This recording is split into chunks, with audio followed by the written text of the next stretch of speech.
నమః. శివపురాణం. బ్రహ్మ యొక్క శిరస్సును పరమేశ్వరుడు ఖండించుట. సత్యాన్ని పలికిన విష్ణువును చూచి ఈశ్వరుడు, ఓ వత్స, నీవు ఈశ్వరత్వాన్ని కోరిన వాడవై ఉండి కూడా సత్యాన్నే పలికావు. ఆ కారణంగా నీ ఎడల చాలా ప్రసన్నుడయ్యాను. భూలోకంలో నాతో సమంగా నీకు కూడా పూజా సత్కారాలు లభిస్తాయి. నాకంటే వేరుగా నీకు క్షేత్ర ప్రతిష్ఠ ఉత్సవ పూజాధికాలు నిర్వర్తించబడతాయి అని సకల దేవతాగణం చూస్తుండగా విష్ణువుకు తనతో సమానమైన స్థాయిని కల్పించాడు. అసత్యమాడిన బ్రహ్మగారి దర్పాన్ని అణచాలని కోరికతో మహాదేవుడు తన భ్రూమధ్యం నుండి భైరవుడనే మహాపురుషుని సృష్టించాడు. ఆ అద్భుత పురుషుడు రణస్థలమందు నిలిచి శివునికి నమస్కరించి, ప్రభో, నేనెవడను? అనామకుడిగా ఉండిపోకుండా నాకు నామకరణ సంస్కారం చేసి ఆయుష్, వర్చస్సు, వ్యవహార సిద్ధిని కల్పించండి. నే చేయవలసిన కర్తవ్యాన్ని ఆజ్ఞాపించండి అని వేడగా శివుడు ఇలా అన్నాడు. ఓ పూర్ణ పురుష, నా నుండి ఉత్పన్నమైన నీవు నా పూర్ణ స్వరూపుడవు. భ అంటే భరణం, ర అంటే రవణం, వ అంటే వమనం. భరించేవాడివి, లయించేవాడివి, సృష్టించేవాడివి నీవే కనుక నీకు భైరవుడు అని నామకరణం చేస్తున్నాను. భయంకర రూపంలో ఉంటావు కనుక భైరవుడని వ్యవహార నామముంచాను. నిన్ను చూచి యముడు కూడా భయపడతాడు కనుక కాలభైరవుడనే నామంతో కూడా వ్యవహరింపబడతావు. దుష్టులను సంహరిస్తావు కనుక అమర్దకుడని, భక్తుల పాపాలను భక్షిస్తావు కనుక పాపభక్షకుడని పేర్లు. శివ భక్తులచే ఆరాధింపబడతావు. ప్రకాశ విమర్శలు, శివభక్తులు, భైరవులు అవిభాజ్యంగా ఉన్న తత్వం నీది.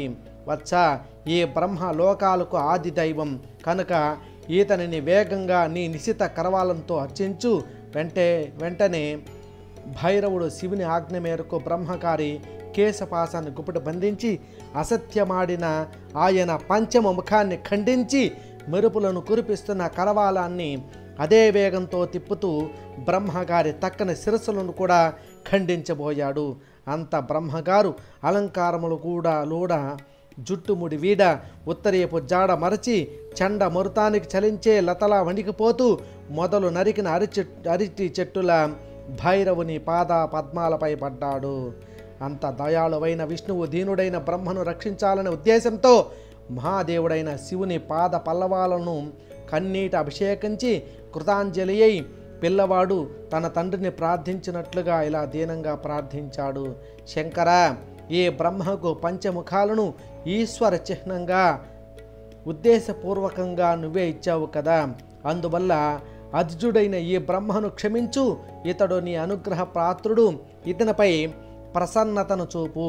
ఈ విధంగా అచ్యుతుని చేత ప్రార్థింపబడిన ఈశ్వరుడు దేవగణాలందరూ సంతృప్తి చెందేటట్లు భైరవుని వెనక పిలిచి బ్రహ్మగారిని దండన నుండి రక్షించి ఇలా మందలించాడు.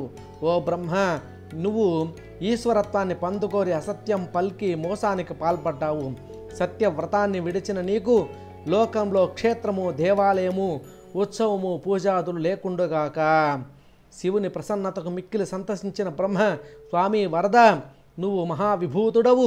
నా శిరస్సును ఖండించడాన్ని నేను వరంగా భావిస్తున్నాను. భగవంతుడు, బంధువు, జగత్కారుణుడు, సర్వమైన పాపాలను దహించేవాడు, మేరువును ధనస్సుగా కలవాడు, మంగళ ప్రదాయకుడు అగు నీ కొరకు నమస్కారం అని స్తుతించగా విని ఈశ్వరుడిలా అన్నాడు. ఓ విధాత, నువ్వు లోకభారాన్ని వహించు. నువ్వు నశిస్తే లోక పాలకుడు లేని కారణంగా ఆరాచకమైన లోకాలన్నీ నశిస్తాయి.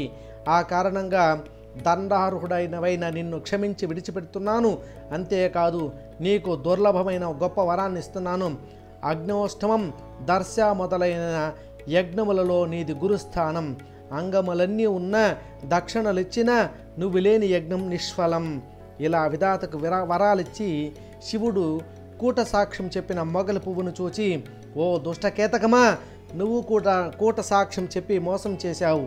ఇకపై నీకు పూజాదుల యందు స్థానం లేకుండగాక అని శపింపగా దేవతల పుష్పాన్ని శివుని సన్నిధి నుండి దూరంగా తొలగించారు. శివుని శాపానికి ముఖం ముడుచుకున్న కేతకి, ఓ నాథ, నీకు నమస్కారం. నీ ఆజ్ఞచే నా జన్మ నిష్ఫలమైనది. తండ్రి, నా పాపాన్ని క్షమించి నా జన్మను సఫలం చెయ్యండి. తెలిసి కానీ తెలియక కానీ చేసిన పాపం నీ నామ స్మరణ చేతనే నశిస్తుంది కదా. అట్టి నిన్ను నే దర్శించాను, ఇక నాకు అనృత దోషమెక్కడా అని సభా మధ్యమందు స్తుతించగా శివుడిలా అన్నాడు, ఓ కేతకి, ఈశ్వరుడైన నేను పలికినది విధివాక్యం కావున నిన్నే ధరించను. అంతేకాదు, నువ్వు చేసిన తప్పుకు శిక్షగా నువ్వెప్పుడు ముడుచుకునే ఉంటావు. ఇతర పుష్పాల వలె నీకు వికసనం లేకపోవుగాక. నీకొక్క వరం ఇస్తున్నాను, నా భక్తులు నిన్ను ప్రీతితో ధరిస్తారు. నిన్ను మించిన ఆరోగ్యప్రదమైన పుష్పం భూలోకంలో మరేది ఉండదు. ఛత్ర రూపంలో నువ్వు నాపై ఉంటావు. మహాదేవుడైన ఈశ్వరుడు ఈ విధంగా బ్రహ్మ విష్ణువులను అనుగ్రహించి కేతకీ పుష్పాన్ని ఉన్నత స్థానమిచ్చి సర్వదేవతా సమూహం స్తుతింపగా సర్వోత్కృష్టుడైన విరాజులుతున్నాడు. ఓం నమ శివాయ.